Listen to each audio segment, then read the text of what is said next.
මුග දෙනකොට full up එකක් කරගන්න බෑ. බාර් එකේ මෙහෙම උඩට එලිලා උඩට යන්න බෑ. තරම් හයියක් නැහැ. මේ ප්‍රශ්නේ අපේ ජිම් යන ළමයින් ගැන. චෙස්ට් එකට ගොඩක් එක්සර්සයිස් කරනවා. ආම්ස් වලට බයිසෙප්ස් වලට ගොඩක් එක්සර්සයිස් කරනවා. නමුත් ලෙග්ස් වලටයි හිප් එකටයි බැක් එකටයි එක්සර්සයිස් කරන්නේ.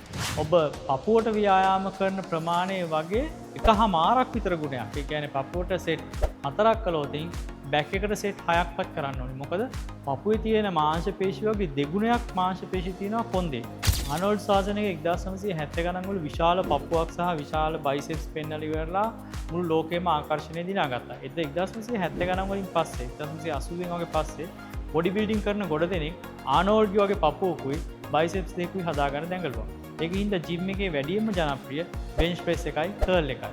කොඳුයට පෙළියේ නිරෝගීතාවයට කොන්දේ එක්කුම හැදෙන එක නවත්ත ගන්න, උරිස් එක එක්කුම හැදෙන එක නවත්ත ගන්න, දනිස් එක එක්කුම හැදෙන එක නවත්ත ගන්න නම් අපි ෆ්‍රී බාබෙල් ස්කොට් එක කරන්න ඕනේ.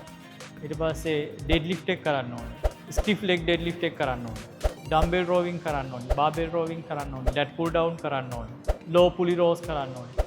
බැක් එකට ව්‍යායාම කරනකොට ඉතාම වැදගත්. ඊගාවට ගෙවල් වල ව්‍යායාම කරන අයගේ වැඩේ අපිට බැක් එකට ව්‍යායාම කරන්න මොකක් හරි උපකරණයක් ඕනේ. ඉතින් හුඟක් වෙලාවට අපේ අය මේකට වැඩි කලබල වෙන්නේ නැහැ. ඒගොල්ලෝ දන්න එක්සර්සයිස් ටික කරලා පුළුවන් එක්සර්සයිස් ටික කරලා නිකා එනවා. නමුත් මේක නෙගෝෂিয়েට් කරන්න බෑ. ඒ කියන්නේ මේක නොසලකා හරින්න බෑ. මේ ව්‍යායාම ටික කරාට පස්සේ තමයි මේක තමයි ෆවුන්ඩේෂන් එක ඔයගොල්ලන්ගේ ෂෙඩියුල් එකේ සහ නිරෝගීතාවයේ සහ ශක්තියේ.